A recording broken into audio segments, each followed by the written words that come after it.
For over 70 years, the American dollar has been the leading reserve currency around the globe. This status really took shape after the 1944 Bretton Woods Accord, which established the US dollar as the primary reserve currency and linked it to gold at a fixed rate. And since then, the dollar has played a central role in shaping global finance, trade, investment, and monetary policy. As the world's dominant currency, US dollar functions as a kind of common benchmark for value, a medium for international transactions, and a store of wealth for governments around the world. And because of that role, changes in the dollar's value tend to have wide-reaching consequences, influencing trade balances, commodity prices, and exchange rates across entire economies. US dollar's journey began with the Coinage Act of 1792, signed into law by President George Washington on April 2, 1792. The act created the United States Mint, the official institution responsible for producing and circulating coins. At the time, the country relied on a mix of foreign and colonial currencies, and the act marked an important step toward a more unified monetary system. The Coinage Act also established the dollar as the official currency of the United States. It defined the dollar in terms of silver, specifying that $1 contained 371.25 grains, or about 24.1 grams, of pure silver. The act also set a gold-to-silver ratio of 15:1, meaning 1 ounce of gold was valued at 15 ounces of silver, and this bimetallic standard formed the foundation of dollar's early value and helped it gain acceptance across the country. Alexander Hamilton, the first Secretary of the Treasury, played a decisive role in shaping the nation's financial framework. He strongly supported a centralized banking system and proposed the creation of First Bank of United States in 1791, arguing that a national bank was essential for economic growth and long-term financial stability. Under Hamilton's leadership, the First Bank of United States was chartered for 20 years and served as the government's fiscal agent. It issued currency, provided loans to the government, and helped regulate state-chartered banks. A national debt, if it is not excessive, will be to us a national blessing. In 1879, the United States formally adopted the gold standard, linking the value of the dollar directly to a fixed amount of gold. This move was meant to strengthen confidence in the currency and support international trade by providing a more predictable monetary framework. By backing the US dollar with gold, the government made sure the value of the currency stayed relatively stable, which, in turn, helped promote confidence in the financial system and encouraged long-term investment. The gold standard also made international trade easier, since it provided a fixed exchange rate system that allowed countries to conduct transactions with one another more smoothly. This linkage helped establish the dollar as a reliable medium of exchange beyond US borders, and laid the groundwork for its later global role. The Bretton Woods Agreement of 1944 marked a turning point in the international monetary system. Signed by representatives from 44 nations in the aftermath of Second World War, the agreement sought to promote global economic stability and rebuild international trade. The conference held in Bretton Woods, New Hampshire, positioned the US dollar right at the center of this new system. Under the Bretton Woods framework, the dollar was pegged to gold at a fixed rate of $35 per ounce, while other participating currencies were pegged to the dollar. This arrangement made the dollar the primary currency for international settlements and tied global exchange rates indirectly to gold. The system reduced uncertainty and facilitated trade and investment during the post-war recovery period. The agreement also led to the creation of two major institutions, the International Monetary Fund and the World Bank. IMF was designed to oversee the international monetary system and provide support to countries facing balance of payments difficulties.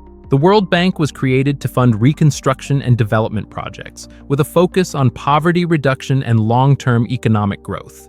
By the 1960s, US was spending far more abroad and at home than its gold reserves could support.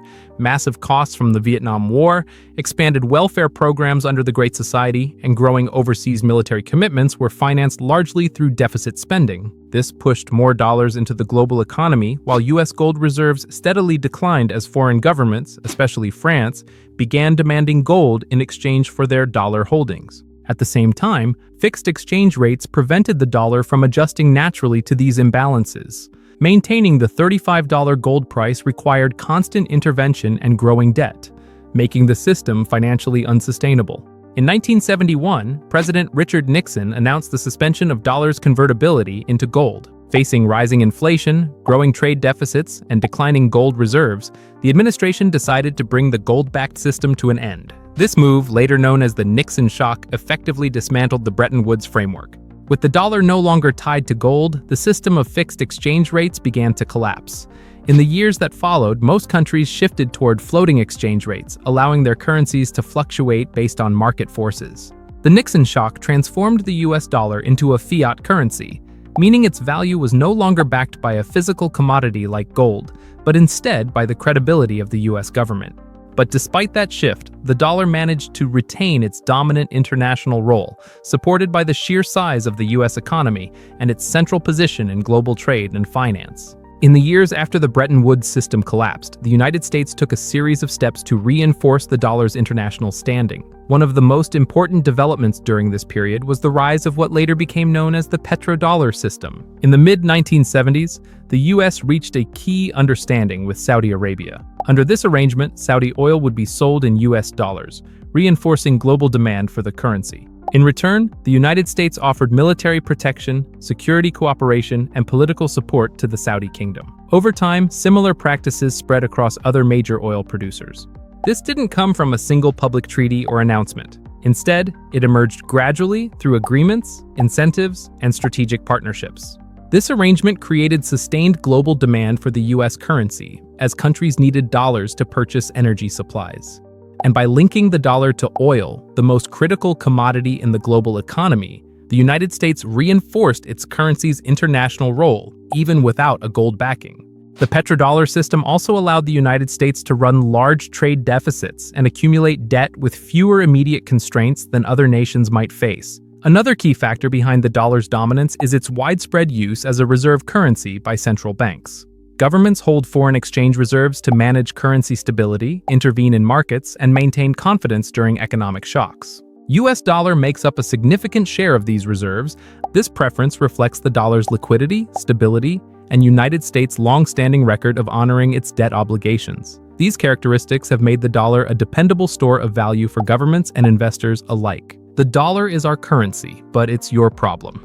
Being the leading global reserve currency, the dollar's value substantially affects the economic well-being of other nations. This grants the US considerable sway over worldwide financial markets, but it also imposes an obligation on the country to uphold its currency's stability and responsibly handle its fiscal and monetary policies. Confidence in the dollar ultimately depends on the perception that the US can sustain economic stability over the long term. Today, the dollar's dominance faces growing challenges. De-dollarization efforts, in which countries seek alternatives to the US currency for trade and finance, represent one of the most significant pressures. Many countries are exploring ways to reduce reliance on the dollar through local currency trade, payment systems, and digital currencies.